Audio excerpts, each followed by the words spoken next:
እና የሚያስገድሉ ሰዎች ይፎክራሉ። እንደምታውቁት አስገዳዮች ይፎክራሉ።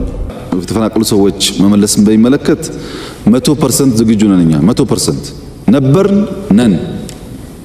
ራያ እኮ መልሰናል። ራያ ተመልሰዋል የተፈናቀሉ ሰዎች። ወልቃይትም እንደዛ አይነት ፍላጎት ነው ያለን። ከጊዜያዊ መንግስቱ ጋር የተነጋገርን ነው። በእኛ በኩል እነዚያ ዜጎች ለፖለቲካ ፍጆታ መጠቀሚያ ሳይሆኑ ቦታቸው ቢመለሱ ከማንም በላይ ኢትዮጵያ ታተርፋለች። በእኛ በኩል አንዴ አይደለም 10 ጊዜ ነው እቅድ ያወጣነው እና የትግራይ ጉዳይ ብዙ የማይገደን የማያሳስበን አይምሰላችሁ። ያስጨነቀን ጉዳይ ግን በግልጽ እንድታቁት እና የሚያስገድሉ ሰዎች ይፎክራሉ። እንደምታውቁት አስገዳዮች ይፎክራሉ። ሟቾች ግን ጉዳዩን ሳያውቁ ይጠፋሉ።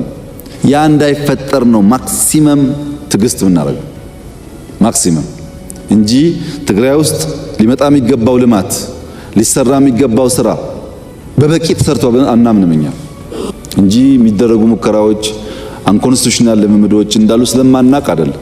በደንብ ነው የምናየው።